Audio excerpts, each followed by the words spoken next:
क़ाबिल सद एहतराम मुझा मोहतरम बुजुर्गो, अल्लाह तबारक व तआला जे फज़ल सां जुमातुल मुबारक जो ॾींहुं हो 8 शाबान 1446 हिजरी। अल्लाह साईं असांखे ईमान जी तौफ़ीक़ अता फरमाई। अॼु रिज़्क़ जे हासिल करण जी लालच घणी आहे। जेको वक़्तु मिले थो रिज़्क़ खे पंहिंजे तरफ़ गेलियूं, पोइ जाइज़ तरीक़े सां जेकॾहिं माण्हू रिज़्क़ हासिल करे थो त इहो जाइज़ रिज़्क़ हुन जे लाइ इबादत थो बणिजे। जेकॾहिं पंहिंजे तरफ़ इंसान गेले थो त इहो नाजाइज़ रिज़्क़ ख़ुदि हिन जे लाइ वबाल थो बणिजे। रिज़्क़ जे मथां बि वरी अल्लाह तबारक व तआला हक़ रखण फरमाया आहिनि। हक़नि खे बानो अदा थो करे, अल्लाह पाक उन जी ज़िंदगी जे अंदरि बरकत थो नाज़िल फरमाए। जंहिंजा मिसाल मां अर्ज़ु कयां त अॻ में ग़रीब हूंदो हुयो पर महिमान ईंदो हुयो त हुनजी दिलि ख़ुशि थींदी हुई, बहकी पवंदो हुयो त यार इहो मुंहिंजो महिमान आहे। ऐं अॼु असांजो हाल छा आहे, चांहि पीआरण में बि महिमान जे लाइ मोह ख़राब था कयूं। मानी खाराइण त परे जी ॻाल्हि आहे। जेकॾहिं असां हुन माल जो हक़ अदा कंदासीं अल्लाह बरकत ॾींदो, वरना दुनिया में त को हिसाब वठण वारो आहे ई कोन। जॾहिं माण्हू पंहिंजा शौक़ करे थो, मोबाइलनि जा शौक़, कंप्यूटरनि जा शौक़, जीअं हिकिड़ो मौलवी चयो पियो न त असां में आदत आहे जेकॾहिं को वफ़ात कंदो न त हुन वफ़ात कंदड़ जा कपिड़ा, हुनजो साबुण, हुनजो ट्रॉल, जोराबा या जेके सदरियूं ॿियूं जेके ज़रूरत जूं शयूं उहे कढी मुले खे ॾींदा, बाबा मरी वियो इन जे करे खणी न गिरियो, भउ थो अचे, हिन मां ख़ौफ़ थो अचे। पर हुनजी मोबाइल, हुनजो लैपटॉप, हुनजी गाॾी उहा पाण वटि रखंदा, इन मां भउ कोन थो अचे। माना हिकिड़ो ज़हनी मुनाफ़िक़त जो मिसाल ॾिसो। अब उहो कार ते घुमंदो, मोटरसाइकिल ते घुमंदो, भला उहो मोटरसाइकिल खणी मुला खे ॾेई इहा बि त मुर्दो इस्तेमालु कंदो न, इहा ॾेई मुला खे न, इन मां भउ कोन थो अचे। बाक़ी कपिड़नि मां भउ थो अचे, साबुण जेको इस्तेमालु कयो उन मां भउ थो अचे। ऐं साईं मुंहिंजे चवां त जेकॾहिं जोराबा या जेके माना सादियूं शयूं जंहिंजे कढण सां को फ़र्क़ु कोन थो पवे, उहे मुले खे ॾियूं अलाह जे नाले ते। कल्ह मां हिकिड़े अमरा सां कचहरी कयां पियो त उहो मुसलसल माना कूड़ पियो हणे, मुसलसल कूड़ पियो हणे, मुसलसल कूड़। त मूं हुनखे चयुमि त बाबा मुसलसल कूड़ हणण जे करे, कूड़ जॾहिं माण्हू हणंदो आहे न त हुनजे वात खां जेके रहमत जा फ़रिश्ता आहिनि उहे परे भॼी वेंदा आहिनि। त कहर पई उन मां अहिड़ी धप ईंदी आहे उन्हनि खे, उन धप जे करे फ़रिश्ता भॼी वेंदा आहिनि। त माना हिकिड़ी इंसान जी ज़रूरत ॾिसो गुनाह जे मथां। मूं हुनखे चयुमि यार कूड़ त न हण, बार बार तुंहिंजो कूड़ पकड़िजी पए थो, वरी बि कूड़ थो हणे, फ़रिश्ता भॼी वेंदा, अची भली भॼी वञनि फ़रिश्ता। त मूंखे मिसाल यादि आयो, तुंहिंजो बि मिसाल उहो ई आहे। देवबंद जो हिकिड़ो वॾो बुज़ुर्ग हुयो, उहो के ईसाईअ सां वियो मुनाज़रो करणु। त ईसाई पादरी जेको हुयो, अहले किताब खे मञींदड़, ईसा अलैहिस्सलाम खे मञींदड़ आहिनि, त उहे बि गैर मुस्लिम आहिनि, छो त सही तरह सां मञनि कोन था। त उन वटि वियो त हुनजे भरिसां कुतो वेठो हुजे। कुते खे ॾिसी करे उन आलिम उन खां सवाल कयो, कुतो छो विहारी थी भरिसां? चवंदो कुतो हिन जे लाइ विहारियो अथमि जो ॿुधो आहे त तव्हांजे नबीअ चयो त जिते कुतो हूंदो आहे उते फ़रिश्तो न ईंदो आहे। मां कुतो हिन जे करे पालियो अथमि ताकी सुभाणे फ़रिश्तो जेको मुंहिंजो साहु कढणु अचे न, कुते खे ॾिसी भॼी वञे, मुंहिंजो साहु न कढे, मुंहिंजी ज़िंदगी वॾी हुजे। माना हुन पंहिंजो अकुल हलायो। त आलिम बि हाज़िर जवाबु हुयो। हुनखे चयो त चई असुल में तो ॻाल्हि सम्झी कोन्हे, असां वारे रसूल सल्लल्लाहु अलैहि वसल्लम वाक़ई फरमायो त जिते कुतो हूंदो उते रहमत वारा फ़रिश्ता कोन ईंदा। त हाणे तो वटि कुतो आहे न, त इंसान जो रूह कढण वारो फ़रिश्तो त कोन ईंदो, पर कुते वारो जेको फ़रिश्तो ईंदो, कुते जो साहु कढण, उहो तुंहिंजो साहु बि उहो कुते वारो फ़रिश्तो कढी वेंदो। त मूं हुनखे मिसाल पेश कयुमि त तूं बि जे कूड़ हणी रहमत जा फ़रिश्ता भॼाए थो न, त अज़ाब वारा फ़रिश्ता वरी तुंहिंजे मथां लानत वेठा वसाईंदी। त अज़ीज़ो, दुनिया जे अंदरि असां ॾिसो त ईमानदारी असांजे अंदरि केतिरी आहे। ऐं दुनिया में माण्हू एतिरी महिनत करे जेतिरो दुनिया में रहणो आहे।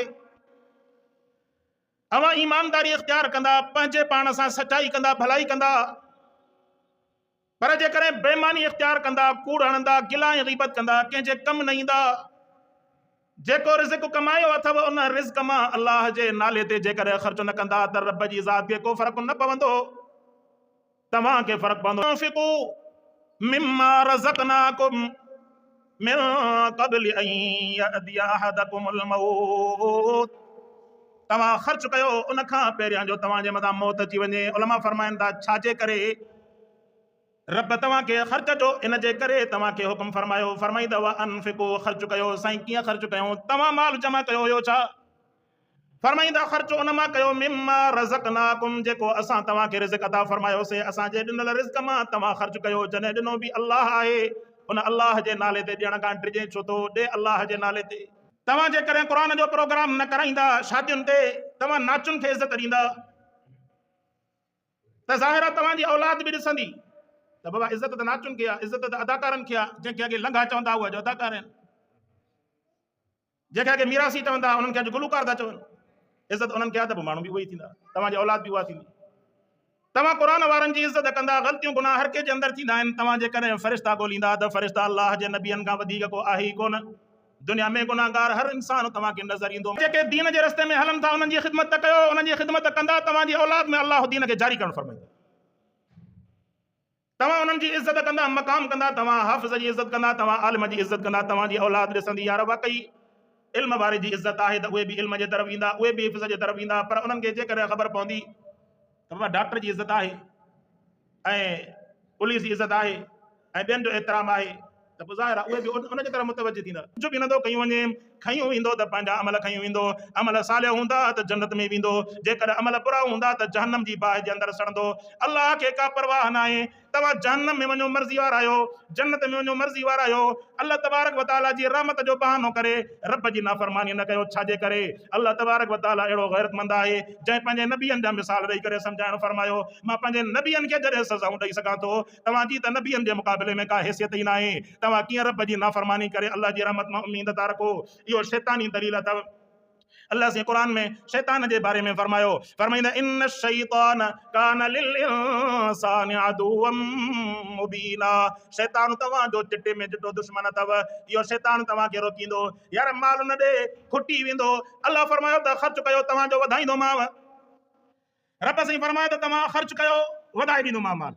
अल्लाह जो वाइदो आहे। मुअर्ज़ कयुमि त मसलुल लज़ीना युनफ़िक़ून अम्वालहुम फ़ी सबीलिल्लाहि कमसलि हब्बतिन अंबतत सबअ सनाबिल फ़ी कुल्लि सुंबुलतिन मिअतु हब्बा।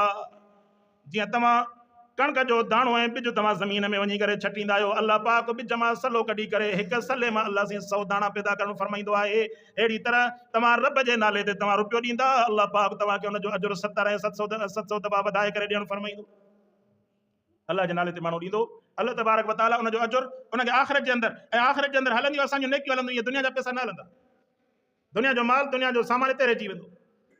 त मुंहिंजा अज़ीज़ो, ईमान ऐं अमाल सालिह खां बाद में ऐं ही जेके महीना आहिनि, मुंहिंजी हदीस पेश कयो अव्हां जे साम्हूं त जेके महीना आहिनि, रजब गुज़री वियो, रजब अल्लाह जो महीनो, शाबान मोहम्मद रसूलुल्लाह जो महीनो।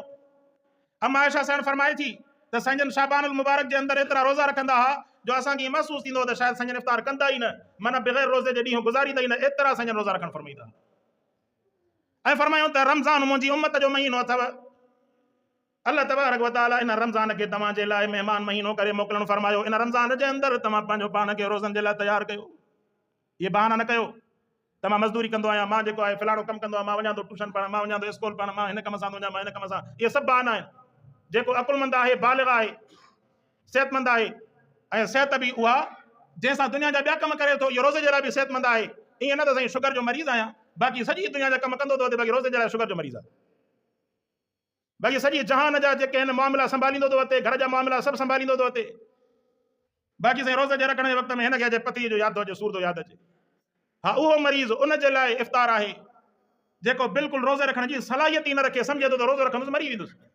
उन जे लाइ इफ़्तार आहे, उहो बि तॾहिं जॾहिं हुनखे आलिम हकीम हाज़िर चवनि बाबा तूं रोज़ो न रख।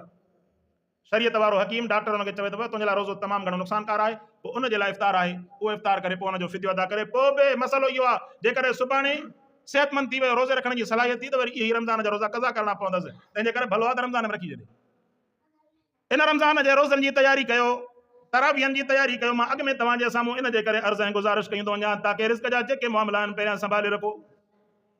रिस्क जा मामला सभिनीनि सां आहिनि, असांखे बि नौकिरी कोन्हे, पर सिर्फ़ु क़ुरान जी फज़ीलत हासिल करण जे लाइ अॻु में तयारी करे रखंदा आहियूं त बाबा रमज़ान में रिज़्क़ लॻे न लॻे ख़ैर आहे, पर क़ुरान मुक़द्दस खे मुसले ते पढ़णो आहे, इन क़ुरान खे यादि करणो आहे ताकी आख़िरत जे अंदरि असां पंहिंजे लाइ अजुर जेको आहे कमाए हलूं। दुनिया जा पैसा हिते ई रहिजी वेंदा।